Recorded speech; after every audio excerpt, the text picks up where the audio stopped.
The fallen pine needles made it to where I could move with little to no sound, and I felt pretty stealthy. I stopped about 1 to 120 yards from the end of the roadbed. As I held my 300 Win Mag at the ready, aka the hand cannon, I noticed a bobbing motion between the two berms at the end of the roadbed. I've seen deer bob their heads this way, so I focused in on it. I noticed that whatever it was rounded more like a bear's head. So I thought, big bear. I threw up my rifle and saw it clearly. It was a rounded head, slightly more pointed than a bear, but there were no ears, and it was a grayish brown, and no ears were visible. This was odd to me, so as I dropped into the prone, I kept my eyes on the figure. I got it back into the scope and adjusted the scope to 10 power.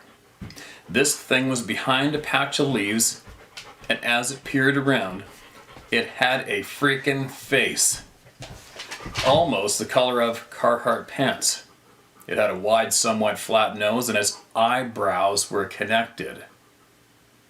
Eyebrows. I also noticed the lines on the forehead that made it seem more human. My thought changed from big bear to holy shit in a split second. I looked back over the scope at it and stood up. I wanted a better view, so I stood up and moved about 30 feet closer to prop my gun on a tree and continue observing. But when I looked back on the scope, it was gone.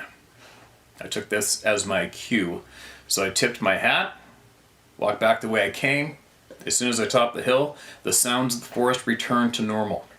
To me, it makes sense as something so keen in its element would hunker down behind the ranger station in a clear cut where visibility is at best 20 yards. I've heard you and many others speak about how these things are an unpleasant experience, and though it was unsettling in the moment, I refuse to let something I'm aware of stop me from enjoying what I love.